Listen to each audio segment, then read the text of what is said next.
오늘도 하나님 주시는 은혜와 그 위로를 기대하며 찬미로 감사로 예배로 하나님 앞에 나오신 여러분들을 주의 이름으로 환영하며 축복합니다. 오늘 이 예배의 자리에서만 우리에게 주실 수 있는 그 하나님의 은혜와 위로, 또한 예배의 자리에서만 누릴 수 있는 그 평강과 힘을 얻는 우리 모든 대형의 성도들이 되시기를 바랍니다. 어제 유충부 여름성경학교가 은혜 가운데 마쳤습니다. 금요일에 유치부 여름성경학교를 위해서 출발을 하려고 하는데 갑자기 소나기가 내리기 시작했습니다. 소나기 치고는 양이 많았고 또한 오랫동안 비가 내렸습니다. 그래서 아이들을 보내면서 염려를 했습니다. 도착하자마자 물놀이를 계획하고 물놀이를 하겠다고 하는데 비가 오면 아이들이 추울 것이고 또 물놀이를 못하게 될 것이라는 생각을 했습니다. 그래도 비가 와도 어쩔 수 없지라고 생각을 하면서 또한 이것도 좋은 추억이겠거니라고 또한 마음으로 여겼습니다. 그리고 이것도 하나님의 뜻이구나라고 그냥 저는 받아들였습니다. 그런데 수요일의 진행 사항을 보고하기 위해서 우리 최 목사님이 저한테 전화를 하셨는데 도착하는 그곳에는 비가 내리지 않았다는 것입니다. 그래서 아이들이 이틀 동안 실컷 물놀이를 잘하고 또한 행사가 잘 진행되었다는 이야기를 들었습니다. 그러면서 저는 제 믿음 없음에 대해서 하나님 앞에 다시 한번 회개했습니다. 하나님의 뜻으로 받아들이지 않고 하나님께서 이루실 것을 끝까지 믿었다면 얼마나 좋았을까 하는 생각을 했습니다. 여러분, 우리는 기도를 하면서 또한 되어진 일들을 바라보면서 그냥 이것도 하나님의 뜻이거니 또 생각할 때가 많이 있습니다. 그리고 우리의 믿음 없음으로 인해서 끝까지 믿음으로 기대하지 못하는 우리를 발견하기도 합니다. 그러나 하나님은 우리가 끝까지 포기하지 않고 기도한다면 우리의 기도한 대로 응답하시는 분이 우리 아버지 하나님이십니다. 여러분, 그렇게 우리는 끝까지 포기하지 않고 기도해야 합니다. 그리고 기도하면서 의심하지 않아야 합니다. 마가복음 11장 24절에 예수님께서는 이렇게 말씀하십니다. 그러므로 내가 너에게 말하노니 무엇이든지 기도하고 기도 구하는 것은 받은 줄로 믿으라. 그리하면 너희에게 그대로 되리라. 받은 줄로 믿고 구하는 것이 기도이고 그런 기도에는 응답이 있다. 예수님이 이렇게 말씀하셨습니다. 또한 야고보서도 이것에 대해서 이렇게 말씀하셨는데 야고보서 1장 6절부터 8절의 말씀을 같이 한번 읽어보겠습니다. 오직 믿음으로 구하고 조금도 의심하지 말라. 의심하는 자는 마치 바람에 밀려 요동하는 바닷물결 같으니 이런 사람은 무엇이든지 주께 얻기를 생각하지 말라. 두 마음을 품어 모든 일에 정함이 없는 자로다. 사랑하는 여러분, 의심하지 않고 기도하고 받은 줄로 확신하며 기도할 수 있는 여러분과 제가 되기를 원합니다. 모든 일에 이러한 기도로 응답을 얻는 우리 모든 대형의 성도들이 되시기를 주의 이름으로 축원합니다. 우리 옆에 분과 한번 이렇게 인사했으면 좋겠습니다. 받은 줄로 믿고 기도합시다. 인사하겠습니다. 받은 줄로 믿고 기도합시다. 다시 한번 인사하겠습니다. 기도대로 됩니다. 인사하겠습니다. 기도대로 됩니다. 남은 중고등부 수련회를 위해서 또한 우리 단기 선교를 위해서 이렇게 뜨겁게 기도하여 주시고 그래서 이러한 기도의 응답을 얻는 우리 모든 대형의 성도와 우리 교회가 되기를 원합니다. 오늘 제가 여러분과 함께 나눌 여호수아 14장의 말씀은 가나안 땅 요단의 서쪽에 대한 분배의 과정이 기록되어 있습니다. 제사장이었던 엘르아살과 여호수아 그리고 이스라엘 족장들은 남은 9지파 반에게 요단 서쪽의 땅을 지금 분배를 하고 있습니다.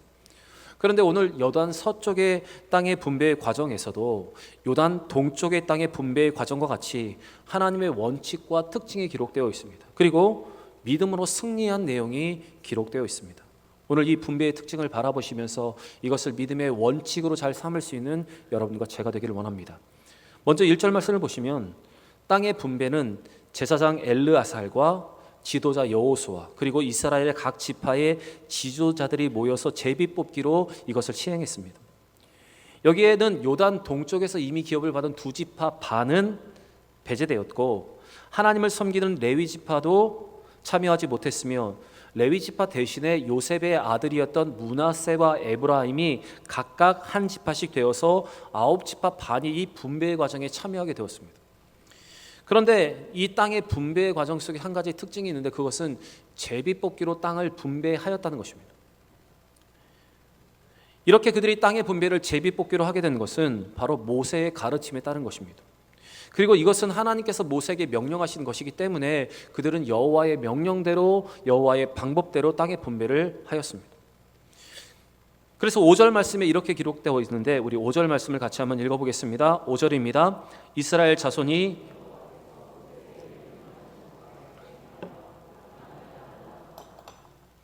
민수기 34장 16절부터 29절의 말씀을 보면 하나님은 땅의 분배의 방법을 제비뽑기로 하라고 명령하셨습니다.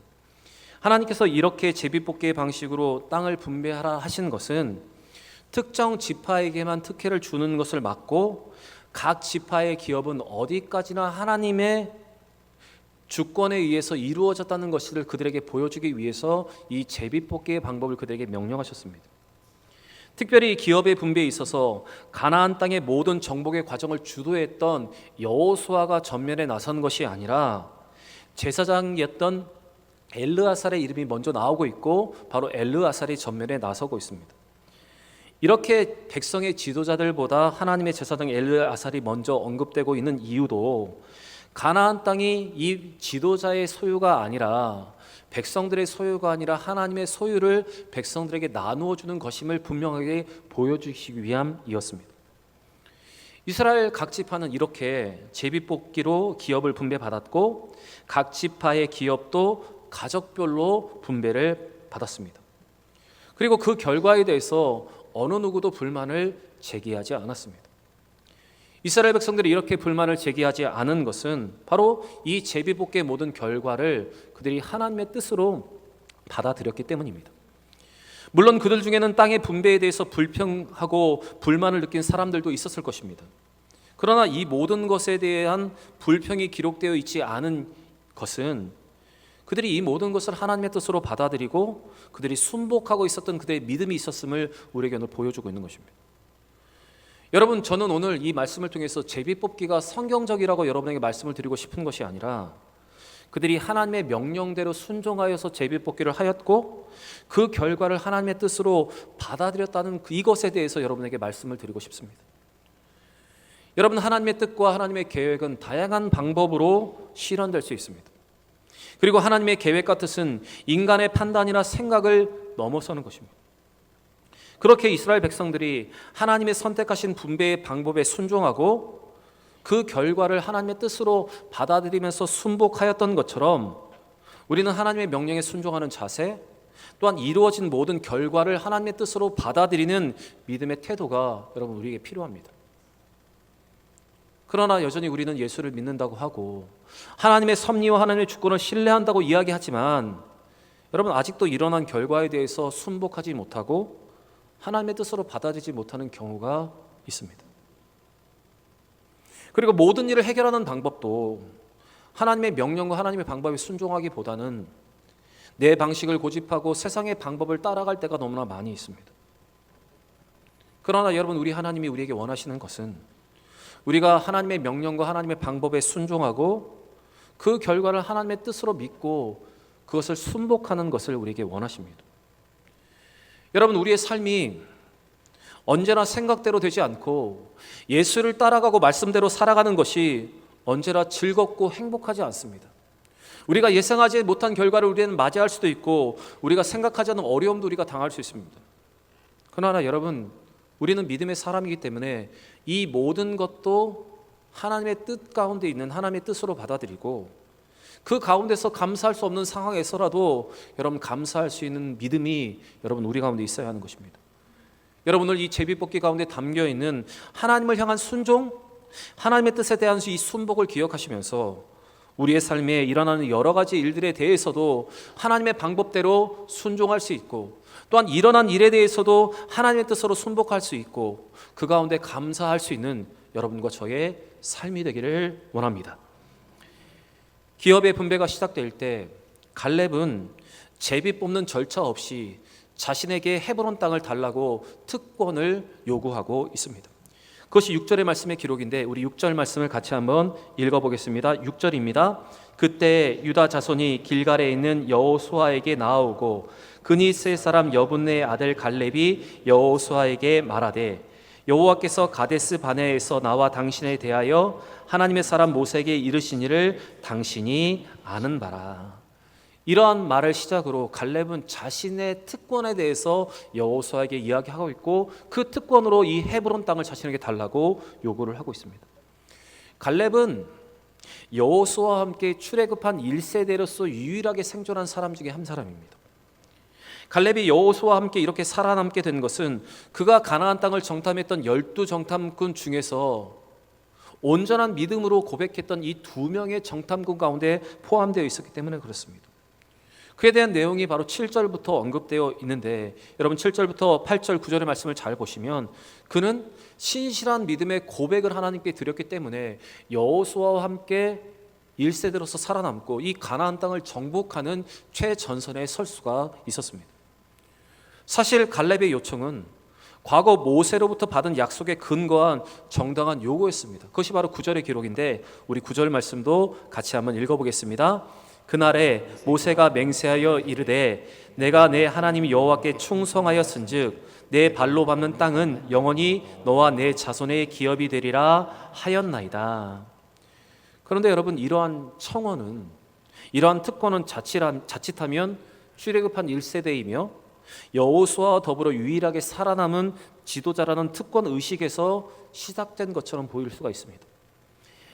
여호수아와 함께 유일하게 살아남은 1세대 가장 연장자라는 특권에서 이 모든 것이 시작되었다고 보여질 수도 있습니다. 그러나 갈렙이 사용한 이 특권은, 그의 말 속에 담겨져 있는 이와 같은 도전은 성숙한 신앙에서, 그의 깊은 고민에서 나온 그 뜻이 담겨져 있었습니다. 여러분, 갈렙이 요구한 이 헤브론 땅은 산지로 되어 있었습니다.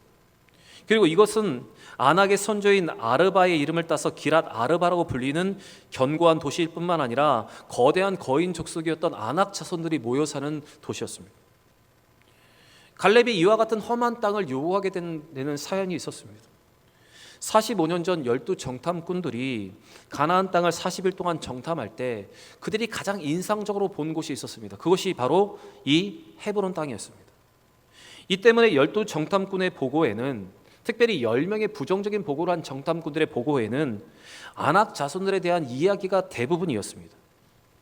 이스라엘 백성들이 가장 두려워하고 가장 어려웠던 대상들이 누구냐 하면 바로 이 헤브론에 살고 있는 이 아낙 자손이었습니다. 네피림의 후손으로 불리는 그들은 이스라엘 백성들에 비해서 키가 엄청나게 크고 거구의 체구를 가지고 있었습니다. 그래서 10명의 정탐꾼들은 그들 보기에 스스로 자신들은 메뚜기와 같은 존재라고 자신들을 평가절하했던 사람들이 대상했던 사람이 바로 이 아낙 사람들이었습니다. 그리고 이로 말미암은 불신앙은 결국 가나안 땅을 들어가는 것을 40년 동안 미루게 한 가장 큰 요인이 되었습니다. 이 때문에 갈렙은 하나님의 약속대로 내가 받는 모든 땅을 너에게 주겠다고 하신 그 하나님의 약속을 기억하면서 그가 땅을 선택하고 있을 때 그는 이미 이 헤브론 땅을 마음에 두고 있고, 그가 가장 먼저 올라가서 그 땅을 차지함을 통해서 하나님의 영광을 드러내기 위한 도전적인 목표로 바로 이 헤브론을 삼고 있었던 것입니다. 사실 여러분, 이 아낙 자손이 살고 있는 이 헤브론 산지는 대부분 산지로 되어 있기 때문에 쉽게 공격하여서 쉽게 얻을 수 있는 곳이 아닙니다. 아마도 성경에는 기록되어 있지 않았지만 대부분의 지파들이 혹시 제비뽑기로 우리가 그 헤브론 땅을 뽑으면 어떻게 할까 그들은 고민하면서 아마 이것에 대해서 그들은 오랫동안 기도했을 것입니다. 헤브론 땅만큼은 자신들의 기업이 되지 않기를, 그들이 아낙 자손 상대로 싸우지 않기를 그들은 바랬을 것입니다. 그런데 갈렙은 그들의 생각과는 달리 이 가나안의 분배와 이 정복 전쟁이 본격적으로 시작되었을 때 그는 가장 앞서서 가장 어려운 이 헤브론 땅을 요구함을 통해서 그가 믿음으로 보고했던 그 보고에 대한 결과, 또한 이스라엘 민족에게 출애굽한 1세대에서 믿음의 본을 보여서 하나님이 아브라함에게 주신 그 언약의 성취를 이루게 하려는 마음의 중심에서 이 땅을 구하게 된 것입니다. 여러분, 사실 나이가 들면 삶에 안주하고 싶은 것이 사실입니다. 어려운 일을 하지 않고 평안한 일을 하고 싶은 것이 인간의 마음입니다. 그런데 지금 갈렙의 나이가 85세입니다. 그는 더 평안한 땅을 제비뽑기로 뽑을 수 있었습니다. 그러나 갈렙은 자신에게 주신 그 특권을 이 헤브론 땅을 분배받는 데 사용을 하고 있었습니다. 여러분, 오늘 이 갈렙이 사용한 이 특권의 중심에, 그의 도전의 중심에 어떤 마음이 있는가를 여러분 잘 보시면서 여러분, 우리도 그렇게 믿음으로 도전할 수 있는 여러분과 제가 되기를 원합니다. 먼저 선 자들로, 먼저 믿음으로 시작한 믿음의 1세대들로, 먼저 은혜 받은 사람들로서 여러분, 이러한 믿음의 도전을 할 수 있는 여러분과 제가 되기를 원합니다. 여분네의 아들인 갈렙은 40세의 정탐꾼으로 가나안 땅을 밟았습니다. 그리고 불신앙으로 그 땅에 대해서 악평했던 정탐꾼들과는 달리 여호수아와 함께 그 땅을 믿음으로 고백한 사람이었습니다. 그가 그렇게 할 수 있었던 것은 그의 말에 2번이나 고백되었던 것처럼 8절과 9절에 고백되어 있었던 것처럼 그가 여호와 하나님을 충성되이 섬겼기 때문입니다. 또 14절의 기록처럼 여호와를 온전히 쫓았기 때문입니다. 우리 8절 말씀, 우리 갈렙의 고백을 한번 들어보시기 바랍니다. 같이 읽겠습니다. 나와 함께 올라갔던 내 형제들은 백성의 간담을 놓게 하였으나 나는 내 하나님 여호와께 충성하였으므로. 14절 말씀도 같이 한번 읽겠습니다. 헤브론이 그니스 사람 여분의 아들 갈렙의 기업이 되어 오늘까지 이르렀으니 이는 그가 이스라엘 하나님 여호와를 온전히 쫓았음이라. 8절은 갈렙의 고백이고 14절은 여호수아서를 기록한 이 여호수아의 평가입니다. 그런데 여기에 나오는 충성하다라는 단어, 온전히 쫓았다라는 표현에 사용된 원어는 민수기와 신명기 여호수아에서만 등장하는 단어입니다. 이 독특한 단어는 어떤 뜻인가 하면 하나님께서 만족하실 정도로 충분히 순종했다. 다시 여러분, 하나님께서 만족하실 정도로 충분히 순종했다는 뜻이 담겨있는 원어입니다. 그리고 이 단어는 성경 전체를 통해서 단 2사람에게만 사용되었는데 그 2사람 중에 한 사람이 여호수아이고 또 한 사람이 갈렙입니다. 하나님은 이 여호수아와 이 갈렙의 특별한 믿음, 충성되이 온전히 쫓았다는 이 단어를 그 2사람에게만 사용하셨습니다. 그리고 특별히 오늘 이 여호수아 14장에 이 3번이나 되는 이 반복되는 단어를 이 갈렙을 위해서 지금 사용하여 주셨습니다. 여러분, 하나님은 믿음으로 온전히 충성하며 여호와를 온전히 따랐던 이 갈렙에게 특별한 은혜를 베풀어 주셨습니다. 45년이 지나도록 하나님은 그를 강건하게 붙들어 주셨습니다. 그리하여 그는 그 젊은 날에 자신이 고백했던 그 고백으로 다시 한번 그 땅을 차지하기 위해서 믿음으로 그는 선포하고 또한 고백하고 나아가고 있는 것입니다. 계속해서 10절과 11절의 말씀을 보시면 갈렙이 약속을 받았을 때 나이가 40세이고 지금 몇 세입니까? 85세입니다. 이 85세에 그가 이런 고백을 하고 있는데 우리 11절에 그의 고백을 한번 들어보겠습니다. 같이 읽겠습니다. 모세가 나를 보내던 날과 같이 오늘도 내가 여전히 강건하니 내 힘이 그때나 지금이나 같아서 싸움에나 출입에 감당할 수 있으니. 사실 우리는 13장 앞장에서 하나님께서 여호수아에게 이제 너는 나이가 많고 늙었으니 이제 땅을 분배하라, 너의 리더십을 내어놓으라고 하신 명령을 우리는 분명히 알고 있습니다. 사실 여호수아와 갈렙은 거의 같은 연배였을 것입니다. 그런데 갈렙은 40세의 지금이나 그때의 자기나 지금 80세의 자기의 모습이 같아서 출입에 감당할 수 있고 전쟁을 감당할 수 있다고 지금 말하고 있습니다. 여러분, 갈렙의 이 말이 허풍이라고 생각을 하십니까? 그의 몸은 따르지 않는데 그의 마음에 대한 그 표현이라고 여러분 생각하십니까? 여러분, 아닙니다. 분명 하나님은 갈렙에게 특별한 은혜를 주셨기 때문에 지금 갈렙의 고백은 그의 몸 상태, 그의 지혜의 상태, 그의 열정의 상태를 그대로 보여주고 있는 것입니다. 믿음으로 충성한 그에게, 온전히 하나님을 쫓았던 그에게 하나님은 아주 특별한 은혜를 이 갈렙에게 부어주셨던 것입니다. 제가 교회를 부임하고 보니 우리 교회는 장수하는 교회라는 것을 저는 느꼈습니다. 100세에 가까우신 우리 장로님이 아직도 살아계시고 90세가 넘으신 권사님들도 여러분 계십니다. 그리고 아직도 건강하신 우리 80대의 많은 어르신들이 계시고 또한 그분들이 연명 치료를 하면서 그냥 병상에 누워서 나이를 들어가시는 것이 아니라 저와 얼굴을 대면하여서 과거의 모든 이야기를 알고 현재 베푸신 하나님의 은혜를 기대하고 앞으로 들어갈 천국에 대해서 이야기할 수 있는 아주 건강한 몸 상태로 살아가고 계십니다. 저는 하나님께서 이렇게 장수하게 하시는 것은 분명한 이유가 있다고 생각을 합니다. 바로 하나님께서 그분들에게 이 갈렙에게 주셨던 이 특별한 은혜를 주셨다고 저는 믿습니다.